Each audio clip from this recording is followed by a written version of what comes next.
Welcome to the Cheating Story Lab. After watching, please share this tale that might resonate with someone. This narrative follows the story of a man who sacrificed a wedding to shield his sister from a lifetime of deceit. I am Andrew, and I've always been intimately connected with my younger sibling, Claire. In our youth, I was the devoted older brother, warding off her troublesome suitors in high school, offering advice when she needed it, guiding her through significant life choices. When Claire got engaged to a man named Connor Mitchell, I sincerely congratulated her. He appeared to be an upstanding individual with a steady job and finances, polite to our parents, and treating Claire like she was invaluable. I had been married to Vanessa for 8 years at that juncture. We'd crossed paths through mutual acquaintances when I was 26 and she was 24. The early years were blissful, truly wonderful. We purchased a home together, discussed children, and cultivated what I believed was a partnership. However, around our 5th year, the relationship started to wane. Our interactions grew brief, the warmth less frequent. Coexisting seemed more like our reality than a fight. I convinced myself it was natural. Marriage requires effort. People undergo stages. I channeled my energies into my role as a software project manager and chose to ignore the growing distance between Vanessa.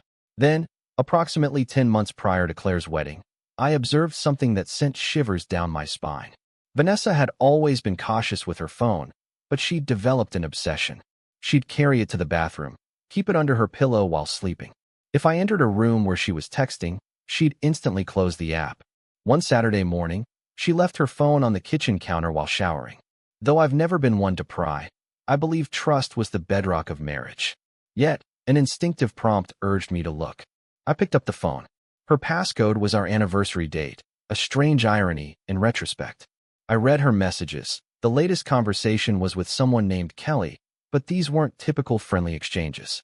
They were explicit, intimate, discussing meetings, hotels, and our home, and mentioning missed encounters. My hands trembled as I scrolled up searching for a name or any identification. Then, I spotted it, a message where Vanessa had written, "I can't stop thinking about Thursday night. You make me feel alive again, Connor. Initially, my mind refused to comprehend it. It couldn't be the same Connor, not my sister's fiancé, not the man she was due to marry in 10 months. Initially, another message appeared. Claire displayed her dress to me yesterday, unaware that I'd prefer seeing you without any clothes. This struck me like a blow to my chest. The shower continued to run upstairs, Vanessa oblivious, humming a tune while her world was on the verge of transformation, yet I didn't challenge her. Instead, I documented multiple screenshots and traced their conversations back weeks, discovering that the affair had been ongoing for at least 4 months, possibly longer. They met every Thursday, which Vanessa had told me were her book club meetings. Connor, however, informed Claire about his fictitious late client meetings, discussing me in those messages, referring to me as clueless and dull. Discussions revolved around Claire, describing her as sweet yet innocent, while Connor was seen as marrying her for stability, allowing for passion with Vanessa privately. I felt a strong urge to retch, shout, and seize Vanessa when she descended the stairs, pleading for clarification. However, I remained silent. In that instant, I understood something. If I confronted Vanessa directly, she would reject the claims. Connor would too. Together, they could manipulate the narrative to portray me as paranoid or overbearing. I required undeniable proof if Claire was to doubt her brother's accusations and halt a wedding meticulously organized over 10 months. I devised a strategy, first duplicating all text messages from Vanessa's phone, safeguarding screenshots in 3 unbeknownst to her cloud storage accounts. Next, I traced her whereabouts, concealingly placing a GPS tracker in the vehicle we co-owned. Each Thursday, predictably, she'd visit the Harborview Hotel downtown, spending 2 to 3 hours there, then returning home scented with shower gel and recounting her book club's discussions. I enlisted the services of an experienced private investigator, Leonard, a retired cop, to gather evidence on Connor. Over a fortnight, Leonard accumulated video proof of Connor and Vanessa entering, exiting the hotel jointly, kissing in the garage parking lot. Yet, I didn't share this with Claire. Not immediately, because I had come to understand that if I shared it privately, she could confront Connor. He would likely deny it, possibly convincing her it was a fabrication born out of envy or some other baseless claim. Regardless, people often believe what they wish to believe, and Claire was deeply in love. She had invested money, time, and emotion into this wedding. The human psyche tends to reject information that contradicts our existing beliefs, but if I exposed them publicly at the wedding, there'd be no room for denial, no gaslighting, no second chances. It might seem calculating, even harsh, but my intention was not to harm Claire, rather, to protect her. Rather than endure a lifetime of disloyalty with a spouse who was unfaithful from the start, I accumulated proof. I maintained the act of a devoted husband to Vanessa, while being the supportive brother to Claire, assisting her in selecting centerpieces, offering Connor advice on his wedding vows. All the while, I was amassing evidence. By the time 3 months remained before the wedding, I had texts, videos, hotel records, credit card statements detailing Connor's payments for rooms, and even a recorded call where Vanessa confessed her love for him. Moreover, I had made a strategic choice regarding timing. It couldn't occur prior to the ceremony, as they could only delay and regroup. It wasn't feasible to reveal the truth at the reception. It needed to be during the wedding ceremony itself, specifically during their vows. As they pledged to forsake all others, the irony would be profound. I spent weeks working out the technical aspects. The venue had an AV system for playing music during the ceremony, and I made friends with the AV technician, a teenager named Lewis who was working the event for additional income. I told him I wanted to surprise my sister with a video montage during the reception's photo slideshow, featuring family memories like that. I offered him $300 in cash to allow me to test the system before the ceremony. He agreed. I crafted a video, nothing elaborate, just a collection of evidence. Text message screenshots synchronized with timestamps, video clips of Connor and Vanessa entering the hotel, photographs Leonard took of them kissing, audio from the phone call. A video of 3 minutes and 40 seconds played against a plain black backdrop with text providing context. Lengthy enough to be indisputable, yet brief enough to play prior to being halted. The wedding occurred on a June Saturday, hosting an outdoor ceremony in a garden setting, attended by 200 guests. Our parents substantially covered the expenses. Claire, resplendent in her dress designed over a year's planning, arrived early accompanied by Vanessa. In the role of supportive sister-in-law, she assisted with last-minute details. Connor was in the groom's suite with his best man, likely contemplating how he concealed his affair partner and his bride within the same building without their knowledge. I felt nauseous watching them. Vanessa embraced Claire, complimenting her beauty, while Connor extended a thankful handshake towards me for being an outstanding brother-in-law. Their lies flowed as easily as water. An hour prior to the ceremony, I discovered Lewis. I handed him a USB drive alongside detailed instructions, following the officiant's statement about potential objections during the vows. His task was to interrupt the officiant's microphone and play the video saved on the USB drive, maximizing both screen and volume. He seemed hesitant. I wasn't sure if he would comply. I produced an envelope containing $1,500 in cash, explaining its importance. My sister needed to view this before making a life-altering mistake. He accepted the money. He agreed, but suggested using a system malfunction as his cover story, which was reasonable. The ceremony commenced at 4 p.m., under ideal weather conditions, with a string quartet playing elegantly, guests finding their seats, and I seated in the front row next to Vanessa on my right and my mother on my left. My mother was already shedding joyful tears, while my father maintained a stoic but cheerful expression. Claire walked down the aisle with her father's arm around hers, radiating an ethereal glow. Momentarily, I contemplated retreating, nearly so, as I foresaw the consequences and recognized they would temporarily shatter her. But then my gaze fell upon Connor at the altar. His fleeting glance towards Vanessa in the audience, a clandestine recognition, confirmed my decision was justified. As the ceremony commenced, standard wedding phrases unfolded: love, commitment, partnership, trust. Each word pierced me with its intensity given the knowledge I bore. Then followed the vows. Connor spoke first.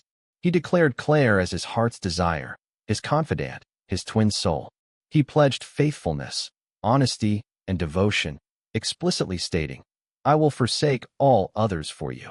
In the moment, Vanessa was wiping her eyes with a tissue as if she were emotional. Inside, I felt a blazing rage surge within me. Following this, it was Claire's turn to speak. She expressed that she had never felt safer or more cherished than when she was with Connor and vowed her forever to him. Then the officiant spoke the words I had been anticipating. If anyone here has a valid reason as to why these two should not be married, please state it now or forever hold your peace. I rose to my feet, silencing the entire garden, every pair of eyes turning towards me. Claire's face morphed from bewildered to terrified, while Connor seemed ghostly. I object, I stated firmly, maintaining a steady voice without any tremors. And I have evidence that everyone needs to see. The officiant hesitated, and I glanced at Lewis, who was frozen, staring at me from the AV booth. I gave him a single nod, and he pressed play. The projector screen, previously displaying an emblem of Claire and Connor's initials, switched off. Then, the video began to play. The initial snapshot was of a text message from Connor to Vanessa on a Thursday evening, same place, I need you. A wave of gasps swept through the gathering, causing Claire to swivel towards the screen. Connor tried to grab her arm, whispering, "Claire, wait, I can clarify," but the video persisted, revealing more texts. "You rekindle my life again, Connor." Claire was oblivious. "Let's keep it that way. I adore you," followed by clips of Connor and Vanessa entering a hotel together. Over a span of 6 months, instances of this occurred in the parking garage, where Connor touched Vanessa at her lower back. A sound I'll always remember, not quite a scream, but more like that of a hurt animal, emerged from Claire. The audio played, and Vanessa's voice was audible, confessing her feelings for Andrew had waned long ago, claiming only being with him kept her sane. My mother gripped my arm as she questioned Andrew about the situation.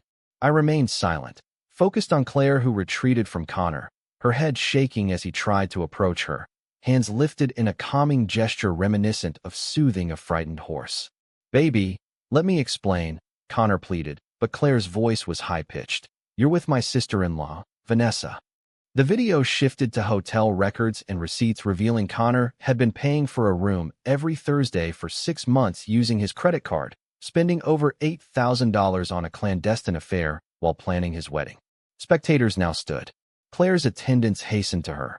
Connor's parents appeared dismayed. My parents were taken aback, staring alternately between me and Vanessa, who looked pale as a sheet. "It's true," I stated bluntly. "Every screenshot, every video, every receipt. I've been recording your affair for 6 months." The video ended, the final slide showing white text on black. "Claire deserves a man who hasn't been cheating on her since before the proposal." It was revealed that Connor and Vanessa had been having an affair for at least 8 months. This wedding should not proceed. The scene in the garden descended into chaos. Claire wept, her bridesmaids forming a protective barrier around her from curious guests. Connor attempted to approach her, still trying to justify himself, but was blocked by Bethany, a friend acting as maid of honor. "Keep away from her," Bethany shouted. "You don't have the right to touch her."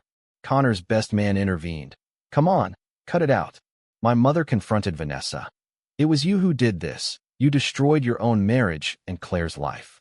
Vanessa's face crumpled. "I didn't mean to. It just happened. Nothing happens by itself," my mother retorted. "You made a choice." Claire was being led away from the altar by her bridesmaids. Looking back at me once, our gazes met. I couldn't decipher her emotions. Betrayal, gratitude, devastation, all were present in that moment. She vanished into the wedding venue's bridal suite, causing a stir among the guests. Some were departing, while others stood in huddled whispers, shocked. Connor's parents approached him, and I heard his mother hiss, "How could you do this? How could you bring such embarrassment upon us?"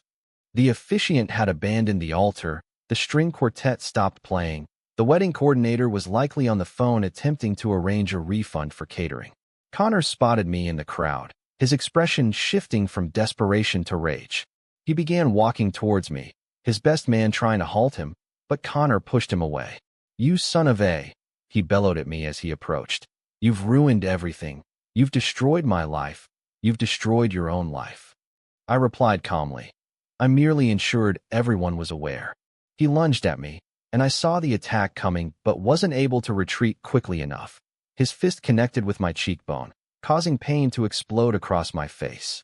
At the wedding, Connor was escorted away by two groomsmen after father intervened and told him to leave due to assault and public humiliation. Vanessa attempted to talk to Andrew, but he declared his intention to divorce her, citing her cheating with his sister's fiancé for 8 months. Mother asked Vanessa to depart from the family events permanently. She left, and Andrew felt relief. Claire, still in her wedding dress, accused him of ruining her wedding and causing public humiliation. She was upset that he didn't inform her privately about Connor's infidelity. Claire eventually agreed to meet Andrew at a coffee shop, where she expressed anger for his methods but gratitude because she would have married the cheater otherwise. They are slowly rebuilding their relationship, and Andrew learned that Connor had left the state and lost his finance job due to the wedding scandal. Andrew is unsure if he did the right thing, as he saved his sister from a terrible marriage while humiliating her in the process. Life isn't like a movie where the good triumphs, leaving everyone content.